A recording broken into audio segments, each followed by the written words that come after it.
DU के द्वारा question का पूरा पैटर्न ही बदल दिया गया है। अब स्टार्टिंग के और एंड के अगर आपने ये वर्ड बिना देखे ही आंसर लिख दिया तो पूरा का पूरा आंसर गलत हो जाएगा।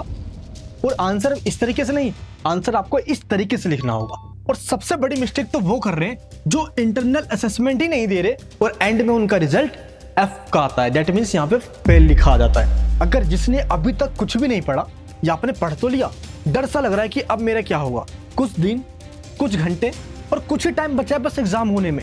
इससे पहले आप क्या कर लो, अगर सेमेस्टर 2nd, 4th, 6th और 8th का एग्जाम देने वाले हैं, आज की इस वीडियो के अंदर मैं आपको यही बताने वाला हूँ। मैं मनीष वर्मा, आप सभी को स्वागत है हमारे चैनल पे। मेरे दोस्त लास्ट 10 ईयर से DU के रेगुलर में हो आप, SL में हो आप, ये NC वेब से मैं सभी स्टूडेंट्स को एग्जाम से ठीक पहले मैराथन सेशन के अंदर वही 10 से 12 क्वेश्चन देते हुए आ रहा हूँ और आप एंड मोमेंट पे उनको ही देखते हुए जाते हो। और कुछ लोग तो मेट्रो में कान में ईयरफोन लगा के देखते हुए जाते हैं। आप भी उनमें से ही हो ना, कमेंट बॉक्स में बताना। लेकिन अभी क्या आपने डेट शीट चेक किया? डेट शीट आ चुकी है और इसी डेट शीट के अकॉर्डिंग आपका एग्जाम होने वाला है। एक बार इसको देख लेना। अच्छा, इंटरनल असेसमेंट आपको जरूर देना है। ये मत सोचना कि मैं एग्जाम दे दूंगा मेरा काम हो गया। जो असाइनमेंट होते हैं ना ऑनलाइन तरीके से, वो भी जरूर देना है। ऐसा इसलिए क्योंकि अगर आपने असाइनमेंट नहीं दिया ना तो थ्योरी प्लस असाइनमेंट के मार्क्स लगाकर ही पास होना है। अगर आपने ये नहीं दिया तो रिजल्ट के अंदर दिक्कत आती है। और ऐसा लास्ट ईयर भी हुआ था। और इस बार जो सिलेबस के इंटरनल पोर्शन में कटिंग हुई है, मान लो ये चैप्टर है पॉलिटिकल साइंस का, और चैप्टर के मान लो पहले ये वाले पॉइंट बहुत आया करते थे, अब ये पॉइंट ना आकर बीच के कई सारे पोर्शन को डिलीट कर दिया गया है। ऐसा इसलिए क्योंकि वो आउटडेटेड हो गए थे, थ्योरी ज्यादा थी और इस बार के एग्जाम से कई चीजें हटा दी गई है। इसलिए आपको सिलेबस चेक करना है। क्या आपने चेक किया? सिंपल है, सोल की वेबसाइट पे जाओगे, इस जगह पे UGPG वाले सेक्शन में यहाँ पे आपको सिलेबस भी मिल जाएगा। तो एक बार PDF को डाउनलोड कीजिए। पूरे साल आपने कब कब क्या किया डजंट मैटर। एग्जाम के ठीक पहले एक बार सिलेबस देख लीजिए, आपको ये पता चल जाएगा कि चैप्टर कौन कौन से हैं। और ये चैप्टर्स एग्जाम में आएंगे तो मैं कर लूंगा क्योंकि मैं पहले ही चैप्टर्स को देख के जा रहा हूँ। क्योंकि एंड मोमेंट पे आपको पता चलता है कि भाई कल एग्जाम है और एक दिन पहले आप पढ़ने बैठते तो सिलेबस ही आपको पता नहीं होता। तो प्लीज ये देख लेना। और सबसे बड़ी दिक्कत पता क्या हुआ है कि पैटर्न में चेंज हुआ है। पैटर्न चेंज का मतलब क्या होता है कि क्वेश्चन आते तो लोगे सारे, लेकिन ये देखो स्टार्टिंग के जो वर्ड है ना इंग्लिश के अंदर और हिंदी वाले जो क्वेश्चन को देख रहे हो आप एंड में देखिए, लोग पहले इनको देख के बिना ही आंसर लिख देते थे। लेकिन अब अगर आपने इनका मतलब नहीं बताया ना तो दिक्कत होती है। क्या दिक्कत होगी ये देखिए। इनका मतलब मैंने आपको यहाँ पे बता दिया कि कैसे आपको इवैल्यूएशन के अंदर क्या बताना होता है, सही और गलत, प्लस अपने सजेशन भी देने होते हैं। अगर चर्चा कीजिए बोला गया है, या टिप्पणी कीजिए, या वर्णन कीजिए, डिस्क्राइब कीजिए, एग्जामिन कीजिए, इनका मतलब होता है। अगर इनका मतलब एग्जाम में नहीं मिला ना आंसर शीट के अंदर तो आपके मार्क्स कटते हैं, पहली चीज। और लास्ट ईयर की आपको ये वाली वीडियो याद है? मेरी DU के सभी स्टूडेंट से हाथ जोड़कर गुजारिश है कि प्लीज ये अत्याचार मत करो हम टीचर्स पर। क्या गोबर लिख रहे हो आप लोग अपनी आंसर शीट में? इतना भी खराब नहीं पढ़ाते हैं हम टीचर्स आपको। तो प्लीज इस बार ऐसा आंसर मत लिखना, पॉइंट में ही लिखना, जितना आता है जैसा लिखना। थोड़ा बहुत पढ़ के जाओगे तो सब कुछ हो जाएगा, क्योंकि क्वेश्चन घूम कर आएंगे और ये चीज डिसाइड करता है नेचर से। एक क्वेश्चन में ही अब 2 और 3 चीजें पूछी जाएगी। क्यों? क्योंकि देखिए आपको एक क्वेश्चन के लिए ना 4 पेजेस भरने होते हैं। 2 साइड 1 पेज, 2 साइड 1 पेज, यानी टोटल 4 पेज हो गए। और 4 पेजेस के अंदर आपके सारे आंसर होने चाहिए। इसीलिए अब आपको उन क्वेश्चन को समझ के उनकी डिमांड पूरी करनी है। इसके लिए नए नोट्स हमारे आ चुके हैं। जिसने अभी तक कुछ नहीं पढ़ा ना, ये रहे 10-12 क्वेश्चन के नोट्स, इससे बाहर कुछ नहीं आएगा।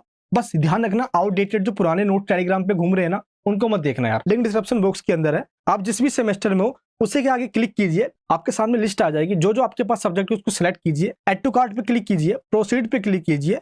जैसे ही आप डिटेल फिल करोगे, पेमेंट करते हैं, PDF आपके मेल पे और फोन में डाउनलोड हो जाएगी। 15 से 20 मिनट आपको लगेगा PDF एक बार रीड करने में। इससे बाहर कुछ नहीं आएगा। इसका फॉर्मेट भी है, इंट्रोडक्शन कैसे लिखना है, थिंकर की व्यूज, एंड इसके बाद देखिए स्ट्रक्चर जैसे एग्जाम में लिख कर आना आपको, सब कुछ इसमें से आएगा। इससे बाहर कुछ नहीं आएगा। हर साल ऐसा ही होता है और इस बार भी होगा। तो एक बार आप इस नोट्स को जरूर डाउनलोड कर लेना, ये बहुत इंपॉर्टेंट है। अगर आपने कुछ भी नहीं पढ़ा है तो उनके लिए है ये। अच्छा, आंसर को प्लीज ऐसे मत लिख के आना। देखो टीचर कार्ड दे रहे हैं, टीचर आंसर पढ़ ही नहीं रहे। आप खुद सोचो ना, आप खुद टीचर होते और आपका काम होता कॉपी चेकिंग का, तो आप पढ़ते हैं ऐसा आंसर, आपको खुद लगता है इसने क्या इतना बड़ा लिख दिया यार, मजा नहीं आ रहा। आपको हमेशा आंसर को इस तरीके से एक हेडिंग पॉइंट बनाना है। आपको पॉइंट कहां से मिलेगा? क्वेश्चन से यूं उठाइए, यहाँ पे लिख दीजिए, अंदर बना दीजिए। फिर यहाँ से एक पॉइंट उठाइए, यहाँ पे हेडिंग बनाइए, अंदर एक्सप्लेन कर दीजिए। सेम इस तरीके से फिर एक पॉइंट उठाइए, यहाँ पे हेडिंग बनाइए, एक्सप्लेन कर दीजिए। जो जो आपको लग रहा है ना कि क्वेश्चन को ब्रेक डाउन करके हम पॉइंट बना सकते हैं, तो उसको ब्रेक डाउन करके लिख दो। पता है क्यों? क्योंकि टीचर ये देखते हैं कि आपने क्वेश्चन का हर एक पॉइंट अपने आंसर में कवर किया या नहीं किया। क्योंकि देखिए क्वेश्चन को छोटे मोटे मार्क्स का तो है नहीं, 4 नंबर का 5 नंबर का क्वेश्चन आ ही रहा है 18 से 20 मार्क्स में, तो आपको लिखना ही पड़ेगा इस तरीके से जिससे कि क्वेश्चन के हर एक पॉइंट कवर हो जाए, तभी टीचर्स मार्क्स भी देते हैं। और डायरेक्ट मत लिखने लग जाना, हमेशा आंसर की शुरुआत करना है इंट्रोडक्शन से। इस तरीके से पहले एक इंट्रोडक्शन लिखना, अगर हिंदी मीडियम वाले हो तो यहाँ पे पहले एक परिचय लिखना, 2-3 लाइन लिख के इसके बाद थिंकर के व्यू जरूर डाल देना, हिस्ट्री है, पॉलिटिकल है, जो भी आपके पास सब्जेक्ट है।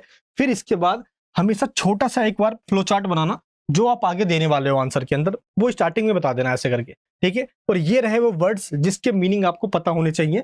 आंसर एग्जाम में कैसे लिखकर आना मैंने इस वाले वीडियो में बताया है, तो जरूर देख लेना। जब एग्जाम में इस तरीके के वर्ड्स आते हैं, स्टार्टिंग में इंग्लिश में लिखा होता है, एंड में इस तरीके से वर्ड्स लिखे होते हैं, तो इनका क्या मतलब होता है? अगर ऐसा बोला जाए तो आपको उसमें अंदर क्या लिखना है पता है कुछ? ये देखिए मैंने आपको एक सीट बनाकर दे दी है, ये रहा।